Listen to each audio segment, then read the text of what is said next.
అందరికీ నమస్కారం. ముందుగా ఓం శ్రీమాత్రే నమః అని కామెంట్ పెట్టి వీడియోకి ఒక లైక్ కొట్టి ఛానల్ని సబ్స్క్రైబ్ చేయండి ఫ్రెండ్స్. ఈ నెల ఆగస్టు 13వ తేదీ నుండి శ్రావణమాసం ప్రారంభమై సెప్టెంబర్ 11వ తేదీతో శ్రావణమాసం ముగిసిపోతుంది. అయితే ఈ శ్రావణ మాసంలో చేసే లక్ష్మీ పూజలకు అఖండ రాజయోగం కలిసి వస్తుంది. ఈ శ్రావణమాసం నెల రోజులు లక్ష్మీదేవిని ఎలా పూజించాలి, అలాగే అష్టైశ్వర్యాలు కలగాలంటే ఎలాంటి పరిహారాలు పాటించాలో ఈ వీడియోలో తెలుసుకుందాం. ఈ శ్రావణ మాసంలో లక్ష్మీదేవిని ఎంత పూజిస్తే ఈ సంవత్సరం అంతా మీకు అంత ఐశ్వర్యం కలిసి వస్తుంది. కాబట్టి ఈ శ్రావణ మాసం నెల రోజులు ఉదయాన్నే ఇంటి ముందు బియ్యపిండితో ముగ్గు వేయండి. ప్రతిరోజు బియ్యపిండితో ముగ్గు వేస్తే లక్ష్మీదేవి మీ ఇంట్లోకి సులభంగా ప్రవేశిస్తుంది. అలాగే ఈ శ్రావణ మాసం నెల రోజులు మీ పూజగదిలో అక్షింతలు పెట్టుకోండి. ఇంట్లో పూజ పూర్తయిన తర్వాత ప్రదక్షిణలు చేసి లక్ష్మీదేవికి నమస్కారం చేసుకుని తలపైన అక్షింతలు వేసుకుంటే మీ పూజకు రెట్టింపు పుణ్య ఫలితం లభిస్తుంది. అలాగే శ్రీ మహాలక్ష్మీదేవికి ఎర్రని తామరపూలు అంటే ప్రీతికరమైనవి.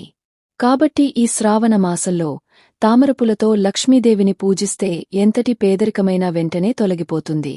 అప్పుల బాధలు, ఆర్థిక ఇబ్బందులన్నీ తొలగిపోయి అఖండ రాజయోగం కలుగుతుంది.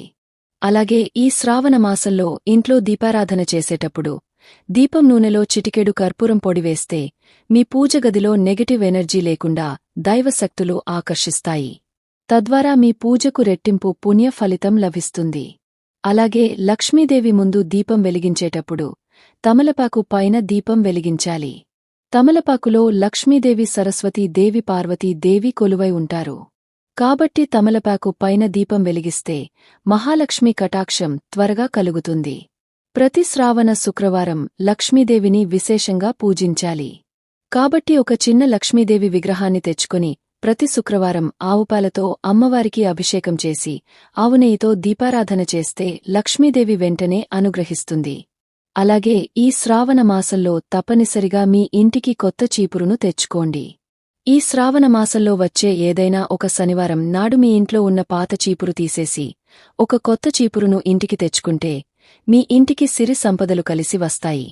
ఇక మీ భర్త ఆదాయం విపరీతంగా పెరిగి మీ భర్తకు బాగా కలిసి రావాలంటే ఈ శ్రావణ మాసంలో ఏదో ఒక రోజున లక్ష్మీదేవి ముందు ఆకుపచ్చని మట్టి గాజులు పెట్టి పూజ చేయండి.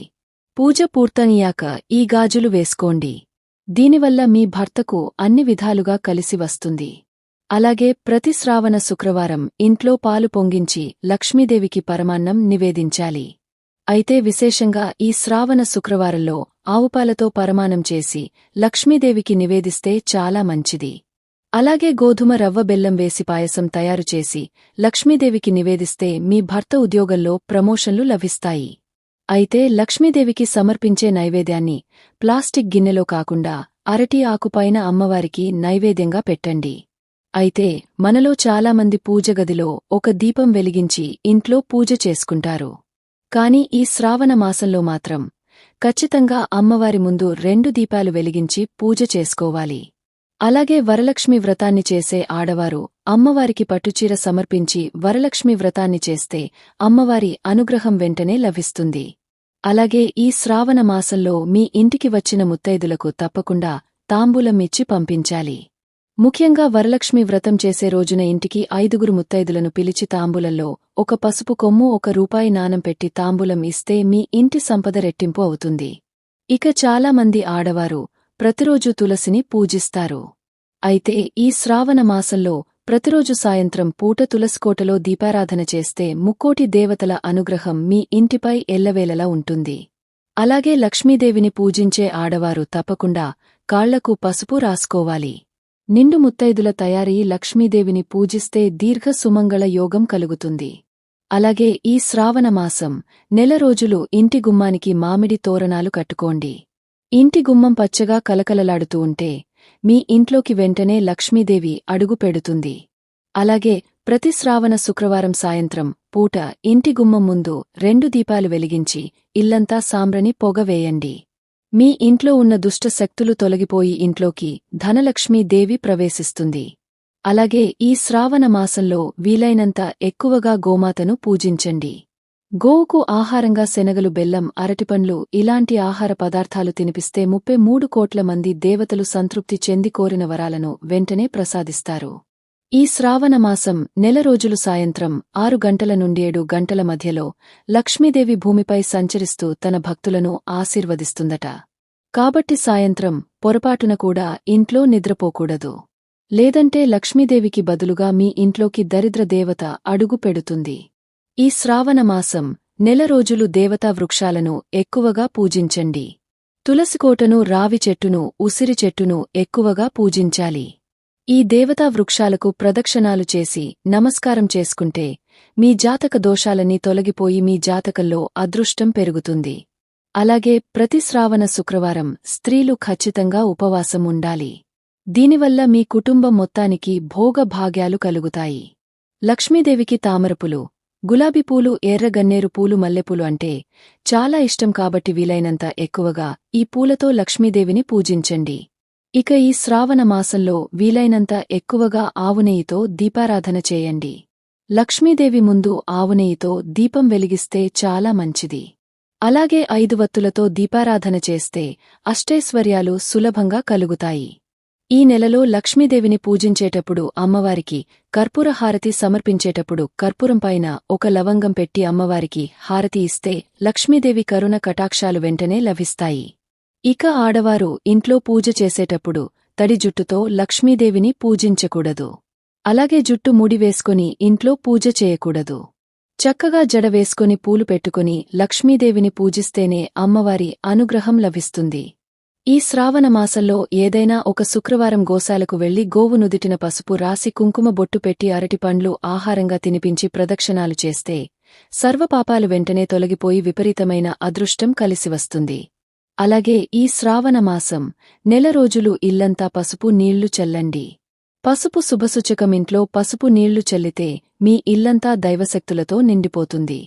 తద్వారా మీరు చేసే పూజలకు ఖచ్చితమైన పుణ్య ఫలితం లభిస్తుంది. అలాగే చాలామంది వరలక్ష్మి వ్రతాన్ని చేసేటప్పుడు పూజలో కలసం పెట్టుకుంటారు.